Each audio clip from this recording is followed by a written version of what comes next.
based on your experience, bakit mahirap sa isang asawang babae to submit? Number one doon ay dahil hindi ko submissive. Simple as that.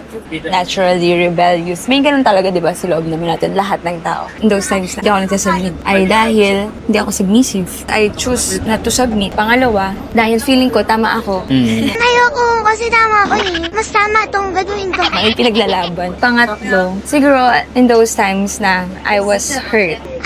Huwag lang ginawa mo sa akin to So, ayaw mag-submit. Or in other words, dahil naiisip ko na, Hindi ko naman worth it pag submitan. ngayon, paano ko na-overcome yun? Hindi ko na-overcome. Bakit sila nagsabing submissive na ako? Submissive ka Am I a naman. submissive boy? Yeah. Oh my God!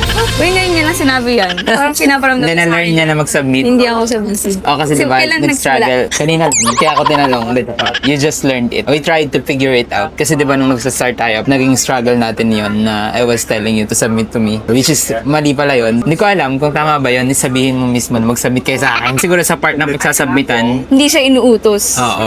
Although sa truth sa Bible, sinasabi siya mismo na wives submit to your husband.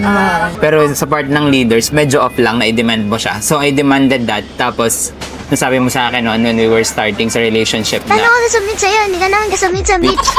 So may ganun kami when we were starting. Pero nito nang nasa marriage na, kumbaga grace ni Lord na So we were mag-boyfriend trying, tayo nun. parang we were trying to figure it out. Ikaw ba, paano mo na-deal yun? Kasi diba hindi naman ako agad magiging kasubmit-submit. Hindi mo kasi kayang baguhin agad yung isang tao. At saka there are times talaga na may ganun pa din na feeling mo hindi naman ka submit.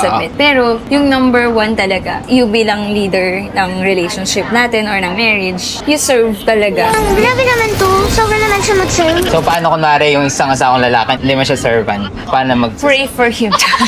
Di ba may mga mag-asawa na, Hindi kasi Christian yung asawa ko, so hindi ako to-submit sa kanya. eh hindi naman yun yung inutos ng Bible. Hindi sinabing, wife, submit to your Christian Dahil husband. kasubmit siya. Oo. Isa lang naman yun sa mga reasons kasi most of the time you're serving. Kaya hindi naging mahirap yung transition natin dun sa nakakasubmit ako. Pero in those times na feeling ko hindi ka kasubmit-submit pero nakapag-submit ako dahil may conviction naman, malakas yung conviction na you have to submit kasi siya yung leader. Baka walang pa sa tayo, 188 na yun eh. Ano tayo mabalik?